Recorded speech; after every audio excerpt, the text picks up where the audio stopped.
Mateus capítulo 13, do verso 31 até o verso 33.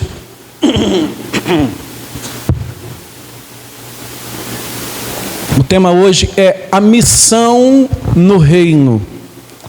Mateus capítulo 13, verso 31. Aqueles que acharam, digam amém.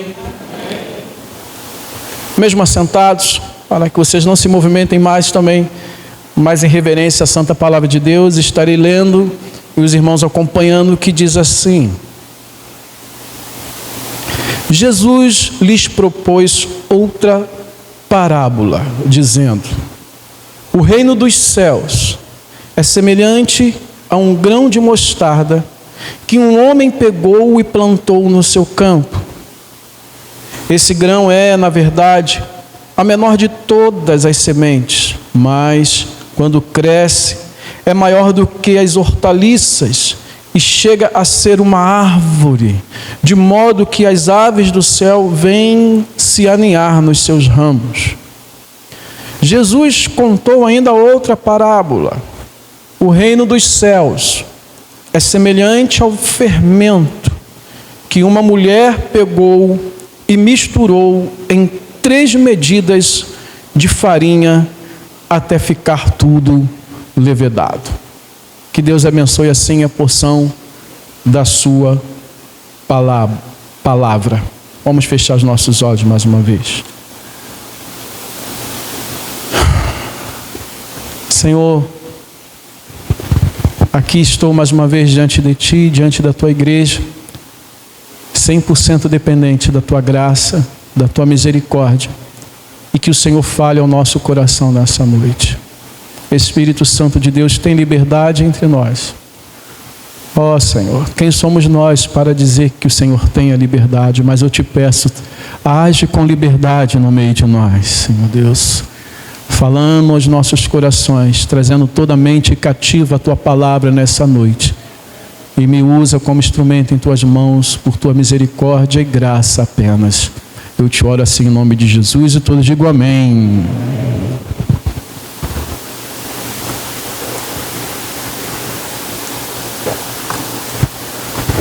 Ao fazer uma releitura no livro de Apocalipse, não todo o livro, mas ler alguns textos do livro de Apocalipse, eu fico perplexo, mesmo quando não leio, quando eu lembro das leituras do livro de Apocalipse, que eu mergulhei há alguns anos aqui com os irmãos, eu fico perplexo ao ver como as profecias vêm se cumprindo e se tornando cada vez mais claras aos olhos daqueles que têm visão espiritual. Aqueles que já leram o livro de Apocalipse e que conseguem olhar para o mundo que vivemos hoje, ele vai observar que tudo tem se cumprido e se intensificado cada vez mais. Quando você olha os 7 selos, as 7 trombetas, principalmente esses 2, porque as 7 taças já são algo mais perto da consumação da ira de Deus. Mas quando nós olhamos principalmente os 7 selos e as 7 cartas com os seus significados, que eu não vou falar aqui, a gente fica realmente perplexo. A busca implacável por poder. O homem quer ter poder, e para que ele tenha poder, qualquer recurso ele vai usar.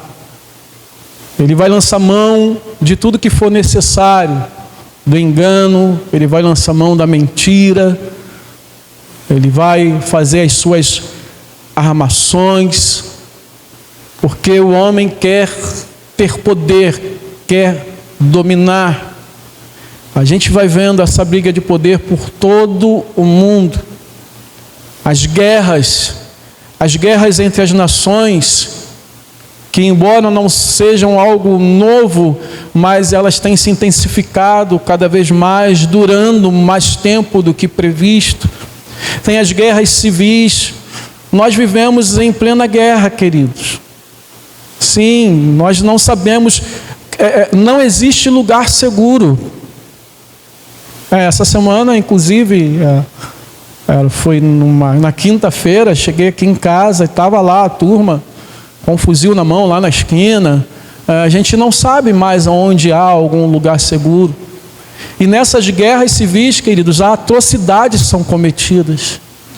Há poucos dias estive aqui na igreja e uma senhora que vira e volta, ela aparece aqui. Eu vim aqui por acaso, não por acaso, mas foi Deus que me trouxe aqui para me tentar resolver um problema lá em casa.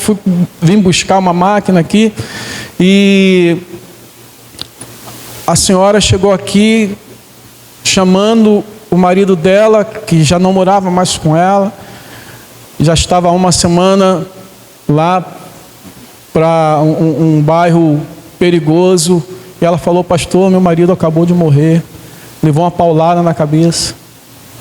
A maldade, jovens, adolescentes, mulheres são queimadas dentro de pneu, atrocidades estão acontecendo. Isso tudo, mesmo em um país que não vive em guerra com outras nações. A mortandade, a injustiça social, as catástrofes naturais, cada vez mais intensas. O mundo está esquisito, gente.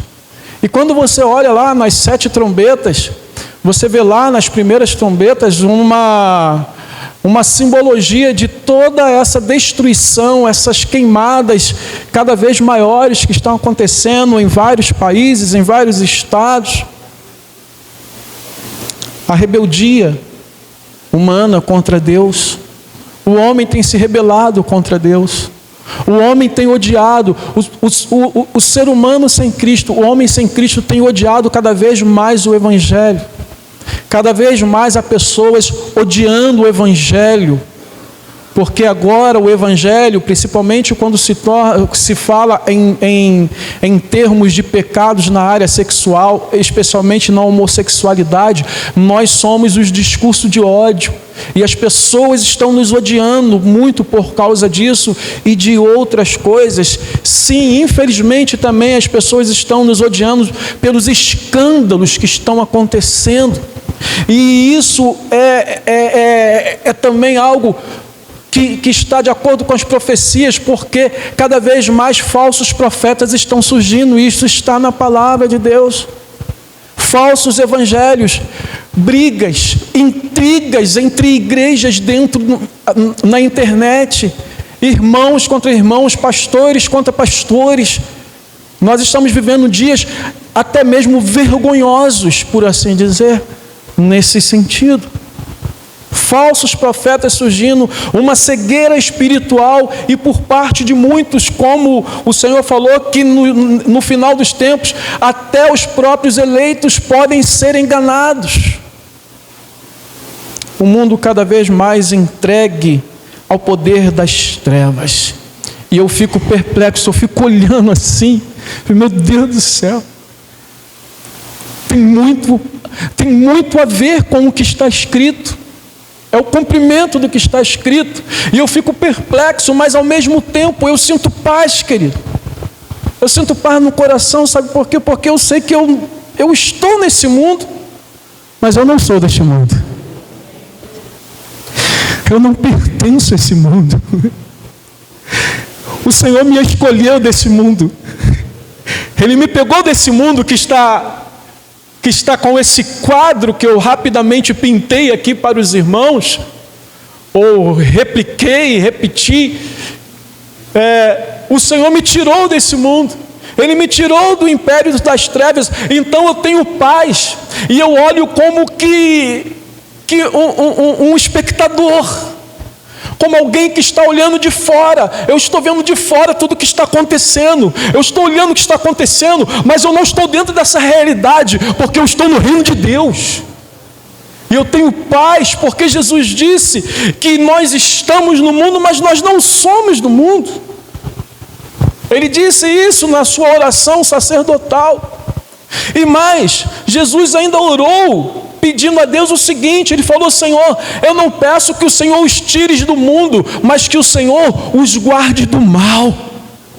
Então, queridos, baseado nessa palavra, nessa oração, isso significa que eu estou guardado.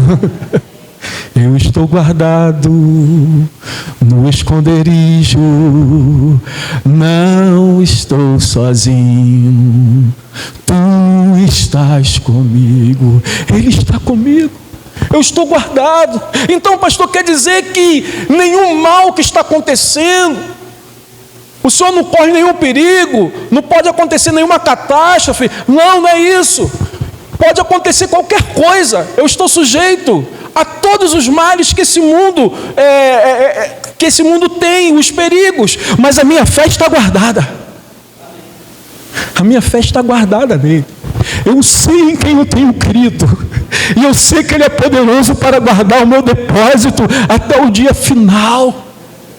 Eu estou nele, a minha fé está guardada nele, a minha esperança está guardada nele. Eu não estou nas trevas, eu estou na luz. O mundo, ele é coberto de trevas, por isso que Paulo chama esse mundo de este mundo tenebroso, esse mundo cercado de trevas. Mas eu não estou nas trevas, eu estou na luz, e eu tenho paz por causa disso, porque os reinos desse mundo todos serão destruídos. Nenhum desses reis ficarão de pé, mas o reino a quem eu pertenço é um reino eterno. O meu rei é um rei eterno que reinará eternamente, e esse reino nunca será destruído. Seu reino é sempre eterno, firmado em misericórdia, justiça e igualdade, bondade e fidelidade. A tua igreja te adora, a tua igreja te adora. Nós estamos no reino eterno, que nunca se acabará. Esse reino não é visível, não existe um trono. Eu não sou o rei desse reino. O bispo Walter não é o rei desse reino. O nosso Senhor, Ele reina nos céus e Ele reina em nosso coração. Porque Jesus disse, quando perguntaram para Ele: Jesus, quando é que vai vir o reino? O que Ele disse? O reino de Deus não vem de visível aparência, porque o reino de Deus está dentro de vocês, está no meio de vocês. Ele reina nesse lugar. Nós pertencemos a esse reino. Cristo é meu rei, Cristo é meu Senhor. Eu vivo debaixo do seu senhorio. Ele governa a minha vida é dele, a minha vida é para Ele, minha vida é regida por Ele. Os meus valores são os valores do reino. Eu valorizo o que o reino valoriza, eu dou valor ao que o reino dá valor. O reino tem valor para mim. Lembra a parábola de domingo passado? Que o reino de Deus é como um homem que encontra um tesouro escondido no terreno, e ele pega, como ele vê que aquele tesouro tem muito valor, ele vende tudo que tem para comprar aquele terreno, para ter direito àquele tesouro. Ou seja, o reino de Deus vale para mim mais do que tudo nessa vida. Vale para você também? Vale mais do que tudo. É o reino, os valores do reino, os princípios do reino que norteiam a minha vida, que norteiam o meu pensamento, a minha maneira de pensar, a minha maneira de agir. Pelo menos eu tento. Amém? Eu busco. A minha mente é uma mente do reino. Eu penso como alguém que vive no reino de Deus, eu não penso como alguém que vive no mundo. Eu sinto como alguém que foi escolhido por Deus. As minhas prioridades são as prioridades do reino. Os meus princípios são os princípios do reino. Porque tudo é para o meu rei, tudo é para Cristo, tudo é para o seu reino. E eu quero a cada dia buscar esse reino em primeiro lugar na minha vida. Como Jesus disse, o que Ele falou? Buscai em primeiro lugar o seu reino, e as demais coisas. Eu quero viver esse versículo na íntegra. Eu quero buscar o reino de Deus e a sua justiça. Ou seja, eu quero viver a vida do reino. Eu quero viver como alguém que vive no reino vive. Lembra que eu fiz uma uma comparação, que nós vivemos aqui como nós vivemos no Brasil. Eu não vivo aqui como eu vivo nos Estados Unidos, que eu nunca vivi lá. Não se vive no Brasil como se vive nos Estados Unidos, nem se vive nos Estados Unidos como se vive no Brasil. Eu vivo no reino de Deus e eu tenho que viver a vida do reino e buscar viver essa vida. E eu já vivo, querido, as bênçãos do reino, porque o reino me trouxe salvação, a salvação da minha alma, a salvação eterna. Eu sei para onde eu vou para o reino futuro. Sim. Como assim, pastor? O reino futuro? O reino de Deus futuro. Porque o reino de Deus ele já é, mas ainda não. Diga, já é, mas ainda não. Que isso, pastor? Fala para o seu irmão, domingo que vem. Domingo que vem eu vou falar sobre o reino futuro. Mas basta nós entendermos que há um futuro reservado para aqueles que vivem hoje no reino de Deus. O reino de Deus começa agora e ele vai se consumar. Ele vai se completar na volta de Cristo Jesus. Quando ele estabelecer novos céus e nova terra, onde habita a justiça, e reinaremos com ele para sempre. O Senhor já me salvou. O meu futuro não é de perdição eterna, porque o reino de Deus já entrou na minha vida. O reinado de Deus já entrou na minha vida e ele me concedeu salvação, o perdão dos pecados. Ele me deu paz perfeita, alegria perfeita, que não depende de circunstâncias, mas depende da presença do Espírito Santo de Deus na minha vida. E o Espírito Santo de Deus é mais uma bênção do reino. Nós temos o Espírito Santo de Deus dentro de nós. O Espírito Santo é o selo da promessa, é a garantia de que nós somos do Senhor. Aleluia! Nós temos o selo do Espírito Santo de Deus. Isso é uma bênção do reino de Deus. E eu quero viver ainda mais as bênçãos do reino de Deus, querido. Eu quero viver os milagres do reino de Deus. Quem mais quer aqui nessa noite?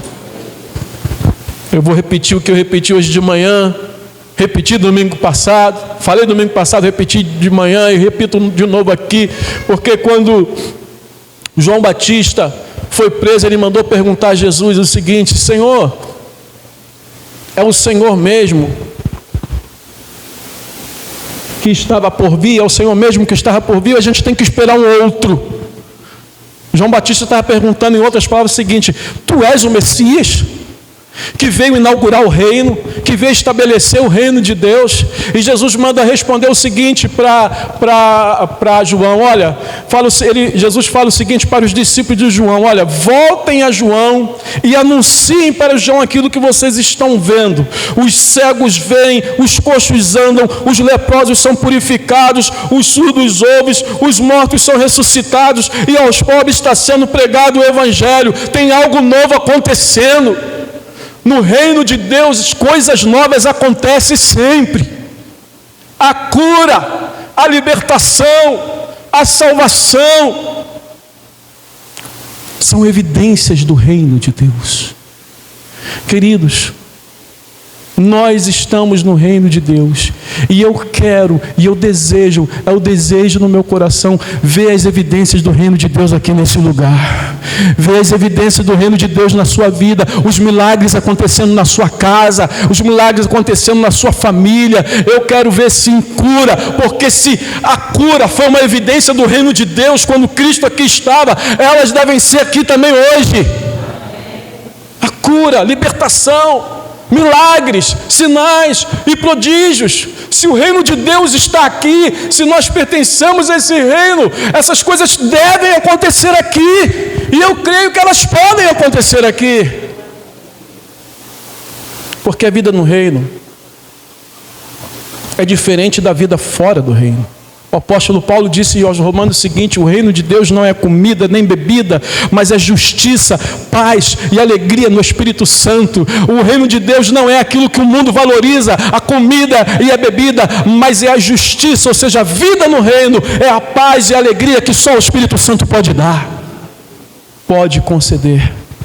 Há tanto, queridos, a aprendermos sobre a vida no reino, mas hoje eu quero falar sobre a expansão do reino. Porque é isso que Jesus ensinou nessas duas parábolas que nós lemos. A parábola do grão de mostarda e a parábola do fermento. A gente não precisa nem trabalhar muito, pois Jesus foi muito claro.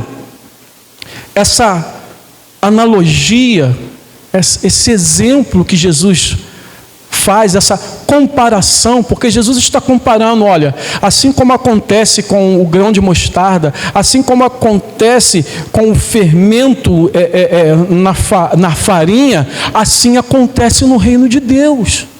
Veja só, Mateus 13, 31 e 32 primeiro. Vamos lá de novo.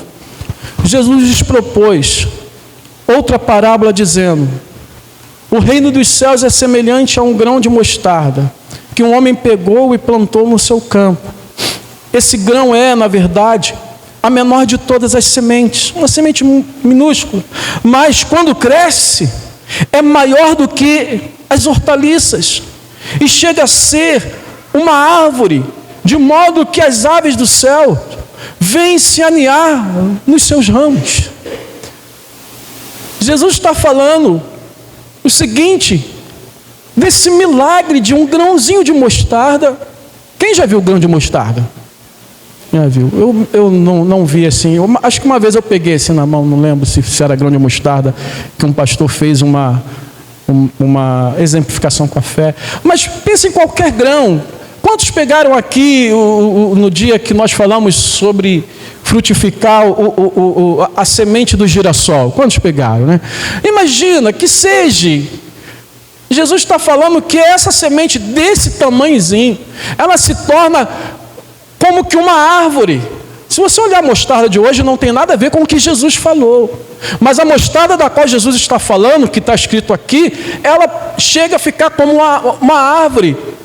É uma espécie que ela passa de 1,5 metro, 2 metros, ela fica realmente enorme, de tal forma que Jesus disse, e se Jesus disse assim acontece, que os passarinhos vêm se aninhar nela. Então veja, querido, se não está muito claro o exemplo de Jesus. Ele está dizendo que o reino de Deus é algo que começa pequeno, mas depois cresce, expande, de tal forma que ele se torna um lugar de quê? De acolhimento. Diga, acolhimento. Ele acolhe as aves. As aves criam, fazem ninho nos seus ramos. E Jesus está dizendo que, ele não está dizendo, e preste atenção nisso, vamos parar para prestar atenção nisso. Olha, Jesus não está falando, o reino de Deus deve ser assim. Ele está dizendo que o reino de Deus é assim. É algo que cresce. É algo que podemos dizer que se multiplica.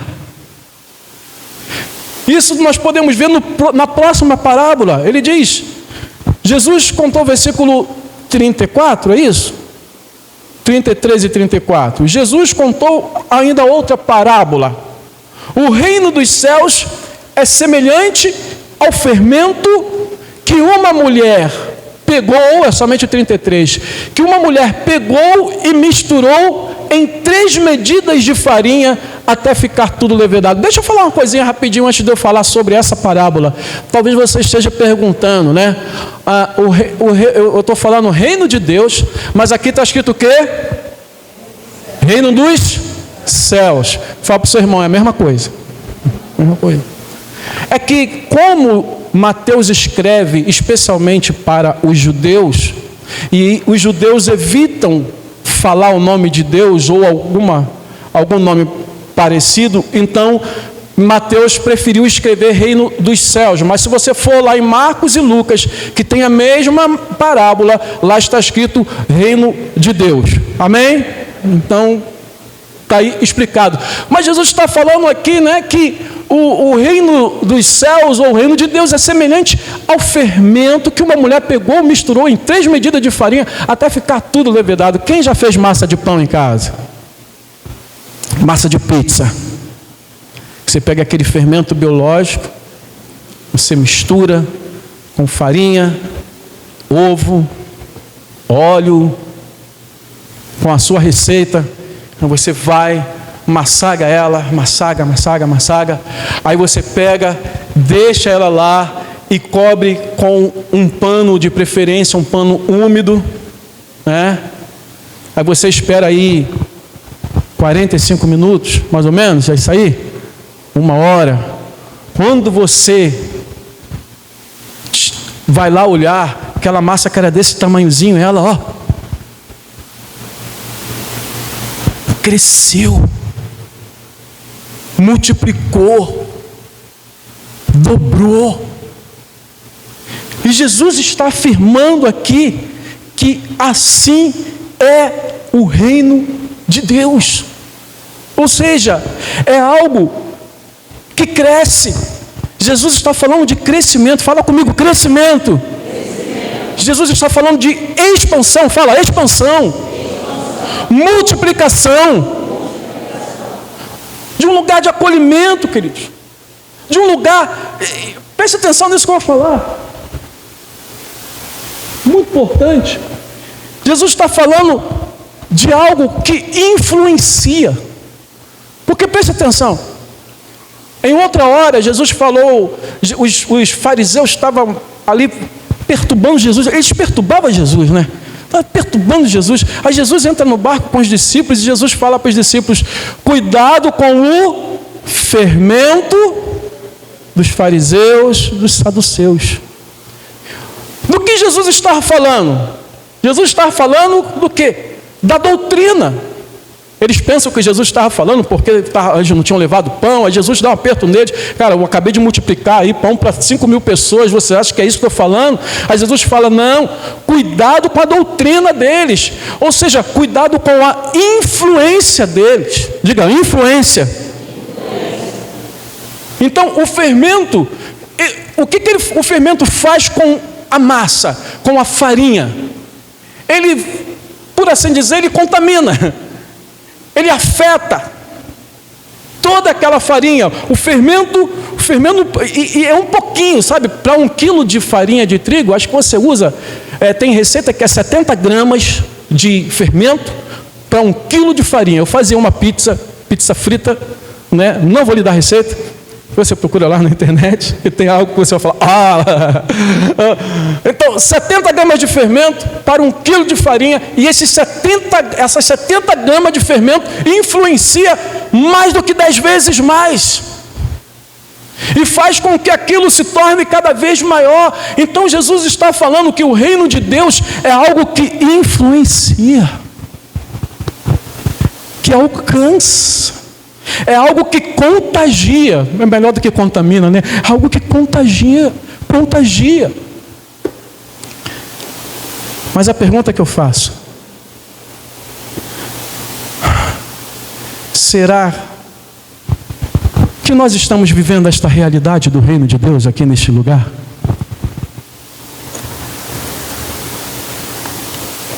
Estamos vendo crescimento? Estamos vendo multiplicação? Estamos expandindo o reino? Estamos contagiando o nosso bairro?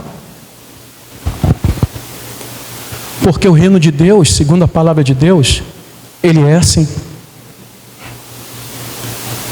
Ele contagia, ele expande, ele cresce, ele multiplica.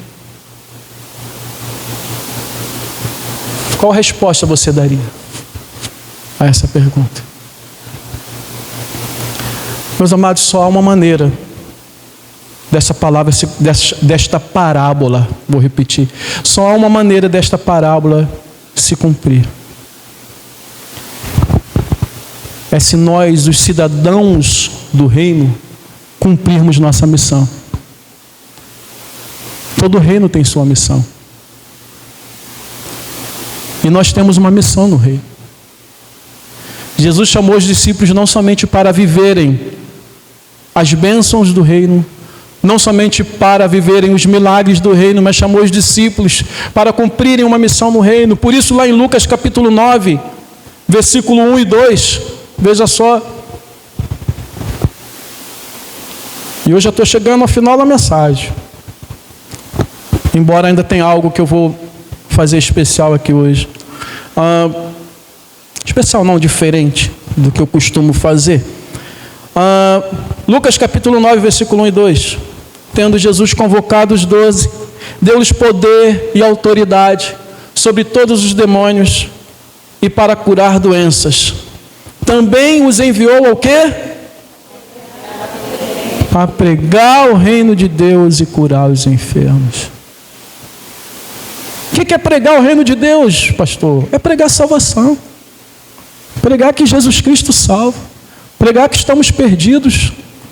Estamos ou estávamos mortos em nossos delitos e pecados. Pregar que Jesus Cristo vai voltar. Que o reino já foi estabelecido, mas o reino ainda vai se consumar. É pregar as mensagens do reino. A palavra de Cristo. E não parou por aí. Jesus chama os 12, mas como o campo é muito grande, no capítulo 10 ele chama outros 70. Veja só, capítulo 10, versículo 1 e 2. Depois disso, o Senhor escolheu outros 70 e os enviou de 2 em 2 para que fossem adiante dele a cada cidade e lugar onde ele haveria de passar. Eles foram precursores de Cristo. E ele lhes disse: a seara, vamos ler juntos? A seara é grande, mas os trabalhadores são poucos. Por isso peçam ao Senhor da seara que mande trabalhadores para a sua seara. Há uma missão, queridos, no reino. Jesus lá na sua oração, no capítulo 17 de João, versículo 14, ele disse o seguinte, quer ver? João 17, 14. Ele orando ao Pai disse: eu tenho dado aos seus discípulos a tua palavra e o mundo os odiou, porque eles não são do mundo. E não é esse aí não era esse versículo não, mas eu vou achar que, vai passando, Samuel, pode passar no versículo 15. Não peço que os tires do mundo, mas os guarde do mal. 16 quer dizer. É o 18? Põe lá no 18. Isso, obrigado, Alex. Vamos ler juntos? Assim como tu me enviaste ao mundo, também eu os enviei ao mundo. Lembra do que eu falei no início? A coisa está pegando fogo, está crítica, e nós não podemos ficar somente como espectadores, como eu disse que eu estou. Eu fui enviado a este mundo, que está em caos, que está em trevas, que as pessoas estão se matando.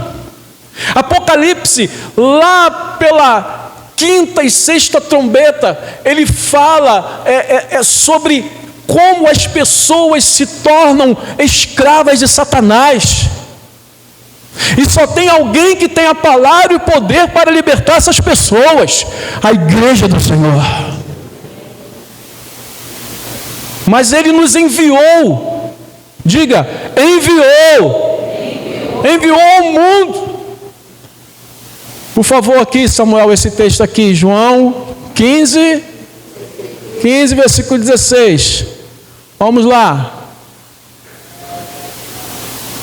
Não foram vocês que me escolheram, disse Jesus. Pelo contrário, eu os escolhi e os designei para que vão e deem fruto, e o fruto de vocês permaneça.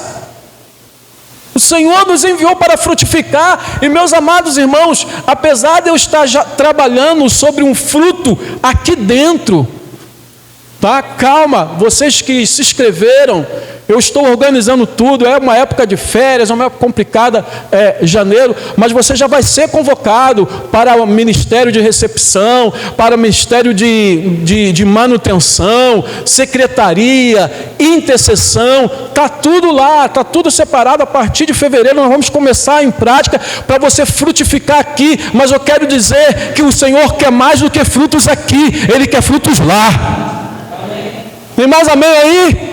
É fruto lá fora. Ele já nos deu poder para isso, queridos. Mateus capítulo 28, versículo 18 a 20, vai dizer assim: Jesus aproximou-se, falou-lhes dizendo: toda autoridade me foi dada no céu e na terra. Portanto, vão e façam discípulos de todas as nações, batizando-os em o nome do Pai, do Filho e do Espírito Santo, ensinando-os a guardar todas as coisas que tenho ordenado a vocês, e eis que estou com vocês todos os dias até o fim dos tempos. Essa autoridade de Jesus, em outras palavras, está falando: olha, Deus, o Senhor me deu autoridade, então faz o que eu estou mandando. E o que Ele mandou a gente fazer o quê? Fazer discípulos, fazer seguidores de Jesus. É claro que se nós mesmos não formos seguidores, nós não vamos fazer seguidor nenhum. É claro que precisamos primeiro seguir, para depois alguém nos seguir. Paulo falou: sede meus imitadores, como eu sou de Cristo. Ser discípulo é ser um imitador. O Senhor já nos deu autoridade para isso. Lá em Atos capítulo 1, versículo 8, Ele vai dizer assim: mas vocês receberão poder ao descer sobre vocês o Espírito Santo, e serão minhas testemunhas, tanto em Jerusalém como em toda a Judéia e Samaria, até os confins da terra. Ele já nos deu autoridade, Ele já nos deu o poder, Ele já nos deu o Espírito Santo de Deus. Sabe, queridos, nós, a começar por mim, eu de coração, queridos, de todo o coração, Deus sabe a sinceridade do meu coração, eu me coloco como o principal alvo dessa palavra nessa noite. Nós precisamos viver o reino de Deus na íntegra, por completo. As suas bênçãos, os seus princípios, os seus valores, as suas leis, os seus milagres e também a sua missão. Há uma ordem, não há uma sugestão, há uma ordem a ser cumprida. Então,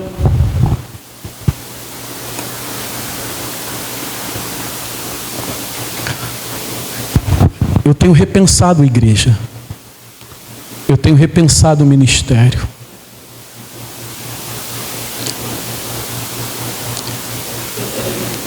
Aonde nós temos investido os nossos esforços?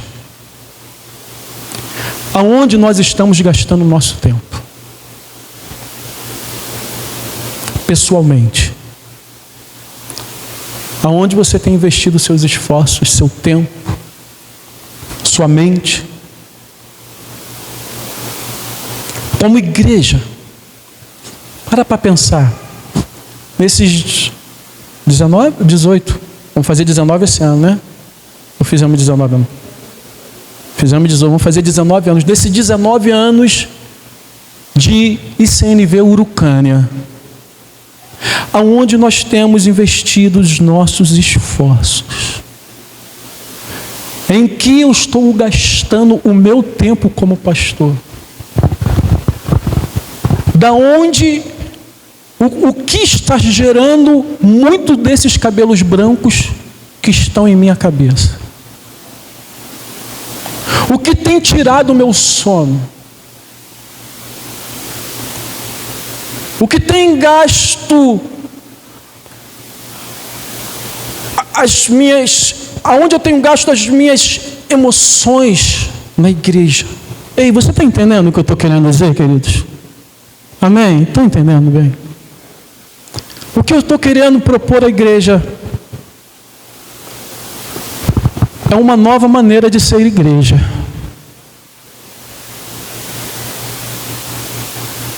O que eu estou querendo propor à igreja é que nós comecemos a pensar em uma nova forma de sermos igreja.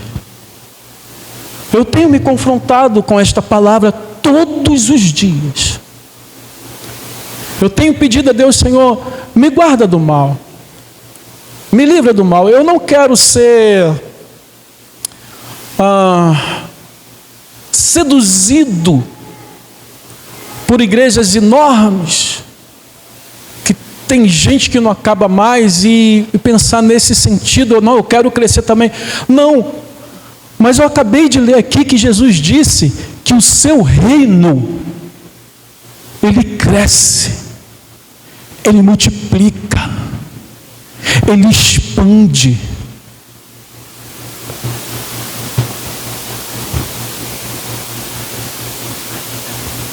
E quando eu olho a realidade de Urucânia, eu penso, meu Deus, aonde eu estou empenhando meus esforços? Oi? Estão entendendo, meus irmãos? Eu não estou aqui apontar para nenhum dos irmãos, estou apontando para mim como pastor dessa igreja. Eu tenho orado e tenho pedido a Deus, Senhor, me dê novas estratégias. Porque não dá mais para a gente ficar empenhando os esforços apenas para dentro. Nós temos de alguma maneira, queridos, empenhar esforços para fora. Quantos concordam comigo aqui nessa noite? Eu quero encerrar hoje, como eu falei, de uma maneira diferente. Eu vou passar um vídeo. A gente vai ter muita calma, porque eu já falei, pedi para a Rebeca ali, que se der galho, para e volta tudo de novo, para a gente ver esse vídeo do início. É um vídeo que tocou muito no meu coração, e eu tenho medo de estar vivendo exatamente a realidade desse vídeo. E eu não quero viver. Eu quero viver aquilo que Deus pensou para a sua igreja. Eu quero viver o que nós estamos cantando aqui. A perseguição não parou. Amém. Amém. Eu não quero só cantar. Eu não quero só cantar. Eu vou falar, eu vou precisar ser muito tratado nisso. E eu estou pedindo, Senhor, me trata nisso. E eu espero que o Espírito Santo esteja falando ao seu coração para que vocês venham caminhar junto comigo. Eu não estou conformado. Eu não estou conformado com o meu ministério aqui. Eu quero ver milagres nesse lugar. Eu quero ver vidas salvas. E quando eu falo de milagres, é vidas salvas, vidas libertas, vidas transformadas. Eu quero ter trabalho com aquilo que realmente merece o meu trabalho. Meu desgaste no reino para ganhar almas, para salvar vidas. Então, preste bem atenção nesse vídeo, porque depois do vídeo eu não vou ter tempo para explicar o vídeo. Você vai ter que pedir que o Espírito Santo já vá falando ao seu coração e mostrando para você a realidade que esse vídeo vai mostrar, com respeito ao que acontece muitas vezes na igreja. Amém?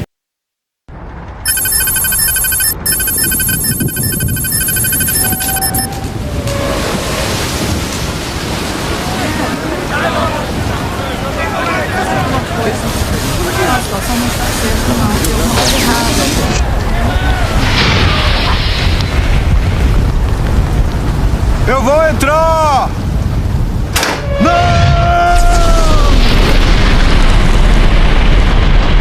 Mayday! 1254, aqui é o Rosenberry. Ocorreu uma explosão a bordo. Temos um incêndio, estamos em perigo. Temos somente alguns minutos. Câmbio, Rosenberry, aqui é a guarda costeira. Todos os navios da vizinhança dos 44 graus norte e 127 graus oeste entrem em contato e preparem-se para prestar ajuda imediata. Câmbio. Guarda costeira 1254, aqui é o Corpus Christi. Estamos nas mediações e no percurso em direção ao Rosa Mary. TSE é de 7 minutos, câmbio. Entendido, Corpus Christi. Estamos aguardando. Câmbio. Fairbanks. Senhor, temos um navio nas imediações, é o Corpus Christi. A ponte de comando informou que eles têm 62 tripulantes com 24 botes salva-vidas para lançamento. Ótimo. Dê as coordenadas e as especificações do manifesto do Rosa Mary imediatamente. Quero um relatório sobre a situação do Corpus Christi em 5 minutos. Sim, senhor.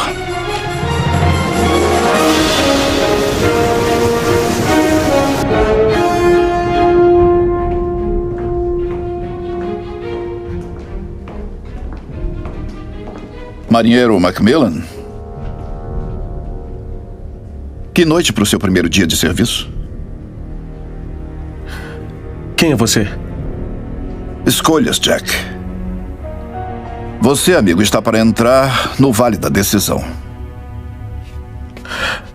Desculpe-me, senhor, eu tenho... Deixa eu perguntar uma coisa. O que vem primeiro?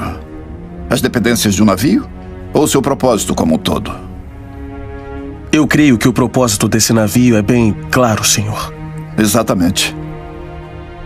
Nosso propósito deveria ser bem claro. Jack, estamos entrando em território perigoso. Não há como negar. No entanto, dentro deste navio é um lugar confortável para ficarmos. E aí está a sua escolha. Você irá? Ou também se contentará em simplesmente estudar sobre ir? Senhor, eu tenho que ir. É que eu tenho que servir. E a festa está começando. Jack, a festa já está quase terminando.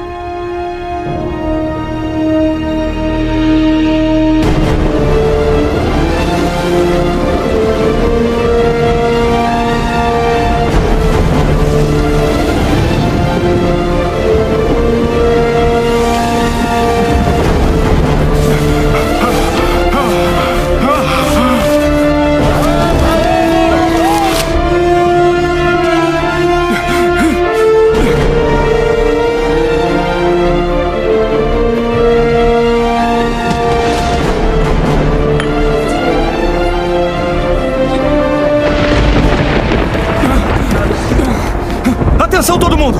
Atenção! O capitão mandou que todos se apresentem imediatamente ao oficial Burlow no segundo andar do convés para uma missão de resgate urgente. O oficial Burlow preparou os botes salva-vidas. Vamos lançá-los. Me sigam todos! Uma operação resgate? Stanley, este homem está pingando no meu chão. Meu bom amigo oficial Brock, deixe-me assegurá-lo de uma coisa. Não haverá nenhuma operação resgate. Mas, senhor, Pense. que eu... Conhece alguém que submeteria seu navio a este tipo de clima? Só aqueles que desejam continuar despercebidos. Então, se algum grupo de traficantes se meteu em confusão, eu vou ser o último a arriscar minha vida para salvá-los. Eles que se lixem. Mas, senhor, o propósito desse navio Eu sei perfeitamente qual é o propósito deste navio. Você quer matar todos nós? Não, mas é que... O motivo principal de estarmos dentro de um barco como este é que ele nos protege do que está do lado de fora. Isso não está claro para você, oficial Brock? Bom, talvez...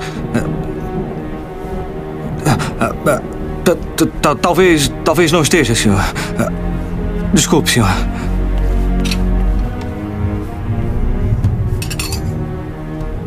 Marinheiro Macmillan? É você que vejo juntar-se aos sábios?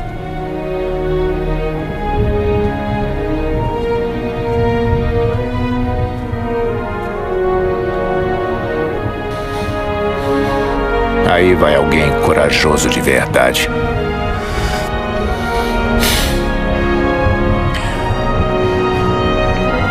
Todos, pontualmente na igreja às 21h45.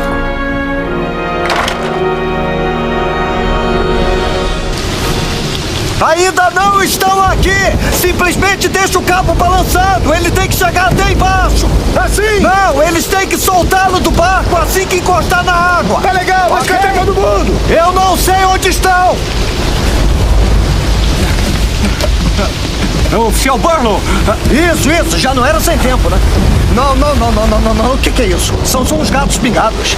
Não, pelo amor de Deus, você não entende? Eu acabei de preparar os 24 botes salva-vidas, tudo que tínhamos. E você me traz 6 pessoas? Sim, senhor. Está ciente de que é preciso pelo menos 2 pessoas para lançar um bote? Sim, Você quer dizer que estamos prestes a lançar 3 botes salva-vidas de um total de 24 para resgatar 76 pessoas? Você tá ficando louco? Não, senhor. Aquelas pessoas só têm alguns minutos de vida nessa temperatura de água e você me traz meia dúzia de gente! Brock, o que tá acontecendo lá em cima? 3, 2, 1, vai já! Você nunca acessa eles por este bordo. Todo o projeto para um novo bote é baseado em puxá-los pela polpa do navio. Quer estar no convés com ondas de 4 metros, tirando alguém da água pela polpa do navio? Nem pode alcançá-los. Eu revisei isso com o Burlow por 3 semanas. Acho que é melhor você fazer o seu dever de casa. Pelo menos já esteve no novo salva-vidas. Devia estar feliz por não estar lá fora nessa chuva. Acho que está na hora do culto.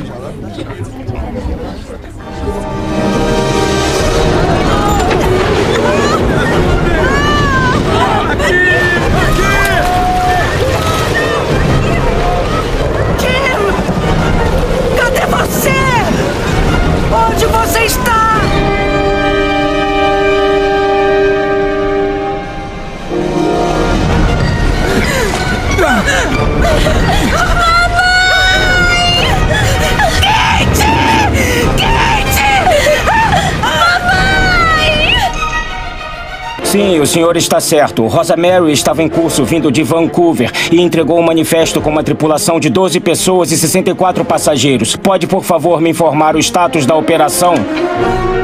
3 botes salva-vidas foram baixados. Estão operacionais. Câmbio. Senhor, aqui fala o capitão da guarda costeira James Meyer. Você e sua tripulação estão sob ordens para disponibilizar toda a tripulação e botes salva-vidas imediatamente. Você entende a situação em que se encontra? São a única esperança.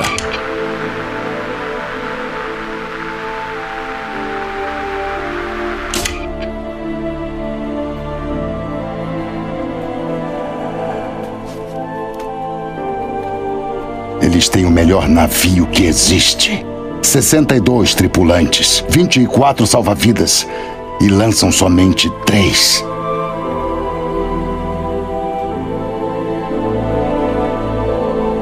Mamãe, cadê você? Eu puxo você! Quente! Mamãe, está vindo! Por favor! Por favor!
A própria imagem de Deus se refletia no homem como uma imagem de amor, até que as tormentas do pecado agitaram as águas e esse reflexo foi distorcido.